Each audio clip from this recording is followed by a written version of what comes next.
Assalamualaikum warahmatullahi wabarakatuh. Perkenalkan nama saya Lasvia dengan NIM 2400214 dan sisi dari 31 nomor urut 4 akan mempresentasikan sebuah tugas akhir yang dimana di sini memberikan tentang buku wilayah kerja pustakawan di era digital, perspektif organisasi, relasi, dan individu.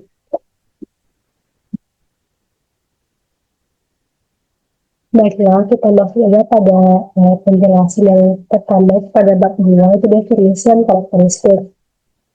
Pengertian pustakawan yang pertama itu menurut Undang-Undang Nomor 43 Tahun 2007 tentang Perpustakaan, di mana perpustakaan terdapat dua kelompok pustakawan, yaitu yang pertama pustakawan yang kedua adalah perpustakaan.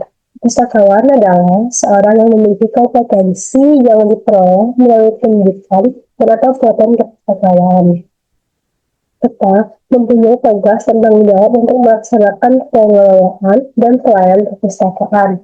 Sedangkan tenaga teknis perpustakaan adalah tenaga pustakawan yang secara teknis mendukung pelaksanaan fungsi perpustakaan, misalnya tenaga teknis komputer, audiovisual, dan ketatanegaraan. Oleh karena itu, Mohon Masyid 1999 pada halaman ketiga mensyratkan minimal 3 kriteria yang harus dimiliki pustakawan. Yang pertama, personal traits, yaitu memiliki sifat kepribadian yang baik. Lalu yang kedua, education, yaitu pendidikan yang baik, dan experience, yaitu pengalaman yang cukup. Kelahiran menurut Hermanto terdapat 10 keistimewaan seorang pustakawan. Yang pertama, adanya perhatian pemerintah yang memberikan peluang dan kesempatan yang banyak untuk mengembangkan karir dan peningkatan kinerja para pustakawan dalam mengeluarkannya keputusan mental nomor 3 garis miring 1998 tentang jabatan fungsional pustakawan yang anggap lanjutnya. Lalu yang kedua, profesionalisme pustakawan dalam pelaksanaan kegiatan perpustakaan berdasarkan pada keahlian dan tanggung jawab. Lalu yang ketiga, pustakawan merupakan seorang manajer informasi. Yang keempat, mempunyai banyak teman baik dalam kalangan mahasiswa, dosen, karyawan, maupun masyarakat luas. Bisa menambah ilmu pengetahuan dan mencari wawasan karena banyak informasi atau bahan pustaka di perpustakaan. Hal yang keenam, dapat mengikuti perkembangan teknologi informasi. Dan yang ketujuh, pustakawan merupakan pekerjaan yang mulia. Yang kedelapan, dapat ikut serta dalam pengentasan kebodohan dan mencerdaskan generasi bangsa. Lalu yang kesembilan, bisa menanamkan disiplin, sabar, dan percaya diri dalam melakukan pekerjaan perpustakawanan. Lalu yang ke-10, dapat bekerja membantu pemerintah dalam menumbuhkan minat dan kemampuan mereka masyarakat. Lalu yang B, itu tentang pengertian budaya kerja.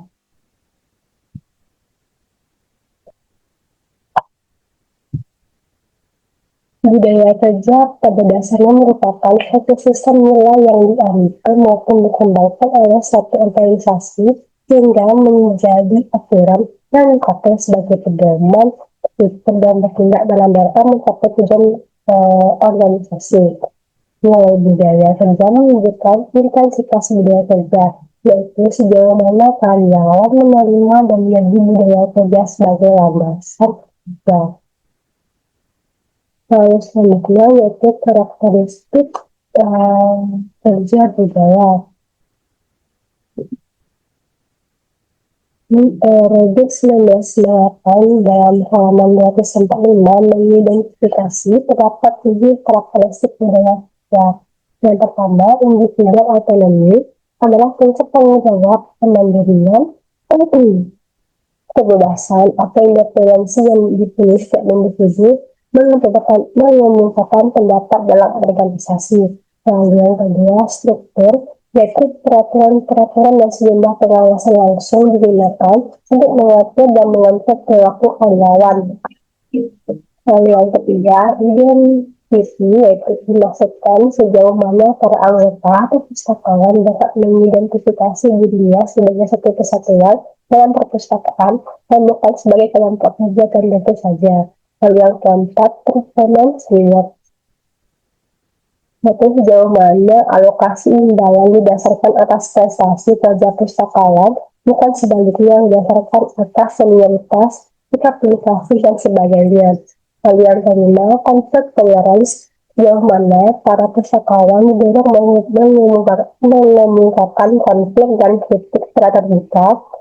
Yang keenam, tolerance, sejauh mana sikap pustakawan yang boleh atau mungkin dipikul oleh anggota untuk mendorong mereka menjadi agresif, motivatif, dan saling mengambil resiko. Baiklah, kita akan masuk pada bab 3, yaitu budaya kerja dari perspektif organisasi. Menurut Gita Widarmo, tahun 2008 pada halaman 242, struktur organisasi yaitu membahas cara bagaimana organisasi membagi tugas di antara anggota organisasi dan merasakan koordinasi di antara tugas-tugas tersebut, seperti pembagian tugas, mekanisme koordinasi, delegasi wewenang, dan tentang pengendalian. Struktur organisasi adalah satu sistem jaringan terhadap tugas-tugas, sistem pelaporan, dan komunikasi yang menghubungkan secara bersama pekerjaan individual dan kelompok. Suatu struktur organisasi terdiri dari spesialisasi kerja, standarisasi kegiatan, koordinasi kegiatan, sentralisasi, dan desentralisasi serta satuan kerja. Yang kedua itu menurut Joss dalam Mokojilaka 2007 bahwa norma yang disusun dalam organisasi bekerja untuk mengarahkan dan melindungi karyawan baik dalam melaksanakan tugas maupun dalam berhubungan dengan orang lain. Lalu menurut PH 1993, norma dapat dibenarkan atas dua macam, yaitu norma eksplisit dan norma implisit. Norma eksplisit merupakan satu standar atau peraturan resmi yang dipatuhi oleh orang-orang dalam organisasi. Peraturan ini sengaja dibuatkan untuk mengikat dan mengatur orang-orang di dalam organisasi. Lalu selanjutnya dominan value. Salem et al. 2007 mengemukakan 5 fase berbeda dalam dominan value. Yang pertama itu dominan value diakui dengan perkataan atau ucapan terutama oleh manajemen, tetapi dipengaruhi pada kelompok organisasi apapun. Dominan value berorientasi ke masa depan. Hal yang kedua, dominan value diproyeksikan oleh organisasi sebagai yang punya kepentingan untuk berbagai media. Fase ini adalah fase di mana keadaan yang spesifik sesuai struktur dan strategi organisasi. Lalu yang ketiga, dominan value seperti pengalaman yang dirasakan oleh karyawan, sejauh mana perwakilan dari organisasi tersebut bervariasi menuju ke masa depan sampai berfluktuasi sepanjang waktu. Lalu yang keempat, dominan value dimanifestasikan dalam rutinitas organisasi, teknologi, struktur, dan prestasi. Lalu yang kelima, dominan value organisasi yang disebabkan oleh berbagai yang mempunyai perizinan digantung pada sifat hubungan antara organisasi dengan pengelola. Selanjutnya yaitu ritual atau seremonial. Seremonial merupakan bagian penting dari kesuksesan mencapai tujuan organisasi. Walaupun seremonial bukan merupakan faktor tunggal menentukan apa yang terjadi dalam organisasi. Maka dari itu, hendaknya pengelola perpustakaan lebih memperhatikan dan menata kembali seremonial agar lebih kreatif dalam menumbuhkan semangat kerja pustakawan terhadap realitas dan kompetensi. Ritual terdiri dari suatu personal, tugas, sosial, dan organisasi. Ritual personal merupakan rutinitas yang dilakukan di tempat kerja setiap hari. Ritual tugas merupakan rutinitas yang dilakukan dengan pekerjaan tertentu di tempat kerja. Lalu ritual sosial merupakan rutinitas yang melibatkan hubungan dengan orang lain di tempat kerja. Ritual organisasi merupakan rutinitas yang berkaitan dengan organisasi secara keseluruhan. Lalu yang terakhir yaitu performance reward. Dengan adanya riset merupakan tindakan yang dilakukan oleh manajemen terhadap tindakan yang dilakukan oleh manajemen terhadap anggotanya dalam rangka memotivasi anggota organisasi agar mereka dapat bekerja lebih baik lagi. Peningkatan dan pengembangan kerja adalah untuk memberikan tanggung jawab dan dorongan kepada pustakawan dalam rangka meningkatkan kualitas dan kuantitas hasil kerja. Sedangkan bagi organisasi, pemberian insentif merupakan strategi untuk meningkatkan produktivitas dan efisiensi budaya kerja.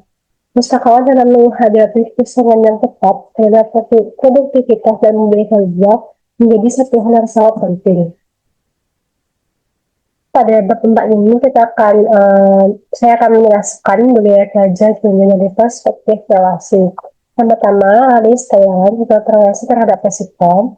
Alfie Fodi menjelaskan ada dua risiko yang dapat dijalankan. Yang pertama, risiko spekulatif. Dijelas sesungguhnya kadang-kadang menyimpang dari perkiraan. Salah satu dari dua arah, artinya ada kemungkinan penyimpanan yang menguntungkan dan ada pula penyimpangan yang merugikan. Jika pada kemungkinan yang ada itu ada, maka kita katakan risiko itu bersifat spekulatif. Yang kedua, risiko murni.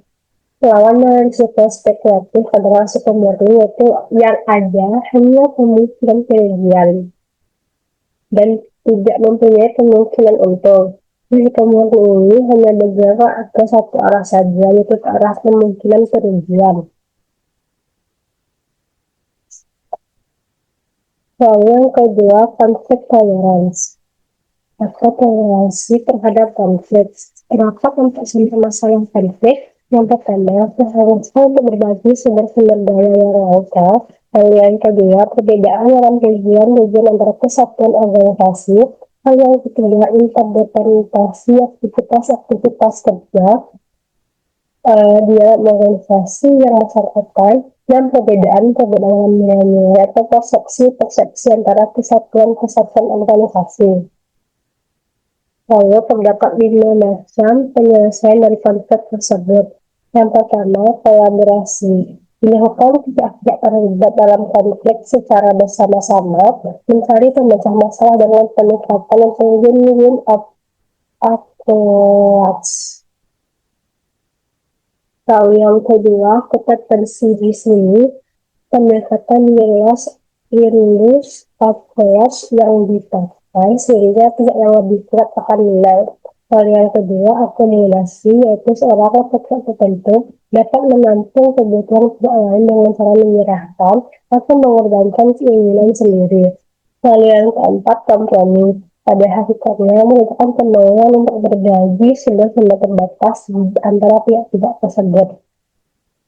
Lalu yang kelima, hindari hal yang dapat dilakukan oleh satu pihak atau keduanya.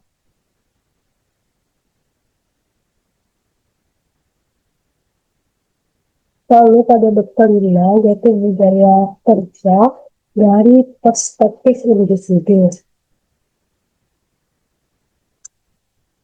Yang pertama itu individual autonomy. Menurut Pollard dan Ramsey Hamda, individual autonomy yaitu kemampuan untuk membuat keputusan sendiri dalam menyelesaikan masalah. Termasuk dalam individual ini adalah keinginan untuk melaksanakan dan menyelesaikan beban tugas dengan baik. Meskipun dengan demikian, otonomi individu harus bertanggung terhadap kolaborasi yang dilakukan dengan pihak lain demi kepentingan organisasi. Dengan adanya otonomi individu dalam organisasi memberi kesempatan bagi karyawan membuat keputusan tentang pekerjaan atau apapun yang mereka lakukan untuk meningkatkan motivasi kerja. Lalu, menurut Hoffman dan Holmes 1975, otonomi individu merupakan tingkat dalam pekerjaan yang memberikan pekerja kebebasan, kemandirian, dan kebijaksanaan. Penjadwalan pekerjaan dan menentukan pekerjaan yang harus dilakukan. Dengan otonomi berarti seorang pegawai memperoleh kebebasan atau wewenang dengan penjadwal kerja, menerapkan prosedur penyelesaian, dan karena keterlibatan kerja yang tinggi, maka pendengar akan bertanggung jawab terhadap hasil pekerjaan tersebut. Lalu yang ketiga yaitu kompetensi.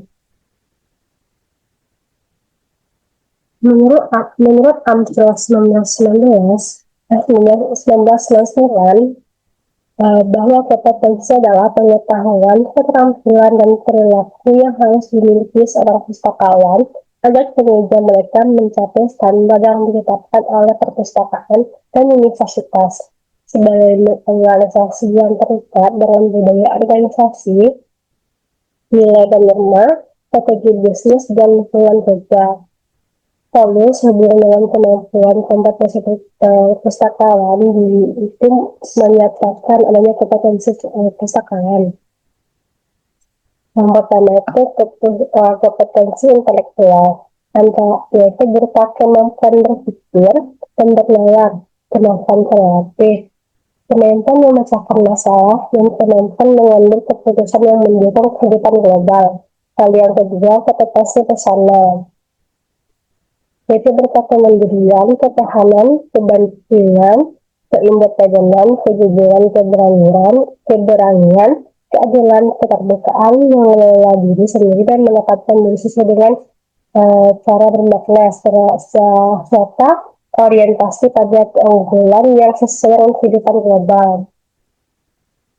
Hal yang ketiga, kompetensi komunikatif antara lain yaitu berupa kemampuan wacanaan, kemampuan menguasai standar komunikasi mutakhir, kemampuan bekerja sama, dan kemampuan membangun hubungan baik dengan pihak lain. Lalu yang keempat, kompetensi sosial budaya, yaitu berupa kemampuan hidup bersama orang lain, kemampuan memahami dan menyelami keberadaan orang lain dan pihak lain, kemampuan memahami dan menghormati kebiasaan orang lain. Lalu yang kelima, yang terakhir, kompetensi kinesis vokasional, yaitu berupa kecakapan mengekspresikan sarana komunikasi, mutakhir, dan kecakapan menggunakan alat-alat mutakhir dan menyebut pekerjaan yang berkiprah dalam kehidupan global. Lalu yang terakhir yaitu komitmen.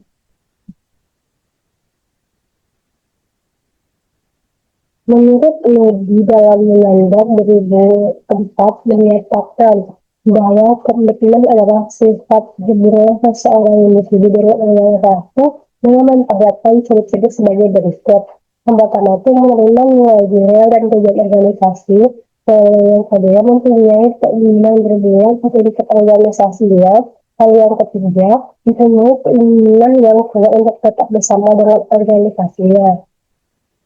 Lalu ada 3 komitmen saja yang paling didefinisikan. Yang pertama itu keinginan kuat untuk tetap sebagai anggota organisasi tertentu. Yang kedua, keinginan untuk berusaha keras sesuai keinginan organisasi. Lalu yang ketiga, keyakinan tertentu. Dan keempat, penerimaan nilai dan tujuan organisasi. Baiklah, hanya itu dapat saya sampaikan pada presentasi kali ini. Mohon maaf jika ada banyak salah dan keliru dalam penyampaian materi. Saya Abdi, Assalamualaikum warahmatullahi wabarakatuh.